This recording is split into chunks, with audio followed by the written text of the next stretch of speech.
Now, the City of Tshwane's emergency department has recovered the bodies of 3 male contractors who lost their lives when a trench they were working in collapsed on them. The incident occurred in Capital Park on Friday. Newzroom Afrika's Zola Sholwana has more. The contractors, aged between 20 and 35, were working on repairing a sewage line in a 6-meter deep and 4-meter wide trench. An eyewitness describes the incident. When I saw the pro shields, I thought that maybe a thief entered the house or something like that. But then I saw a lot of people and heard some crying without knowing what's actually happening. There was 6 people who were there. 2 managed to escape and 1 was injured. And I was busy praying for the 3 that was remaining to still stay alive.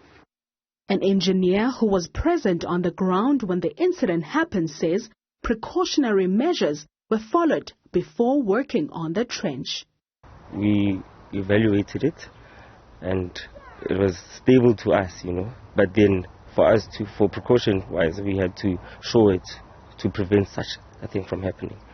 So that's what we were in the process to do when the tragedy happened. We were able to track one of the family members, the families. We're in the process of contacting the other 2.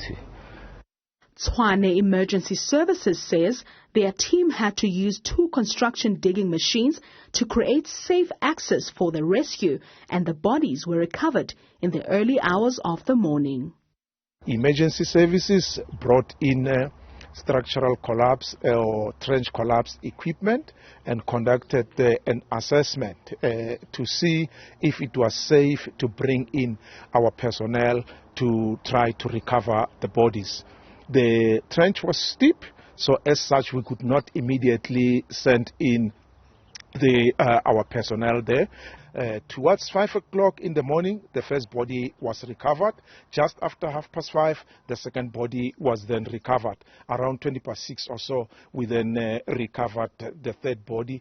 Newzroom Afrika reached out to the family of one of the victims who refused to comment on the matter, saying they are waiting for an outcome from the meeting with the contractor. As it stands, the matter has been handed over to the SAPS for further investigation. For Newzroom Afrika on Channel 405, I am Zola Sholwana in Pretoria.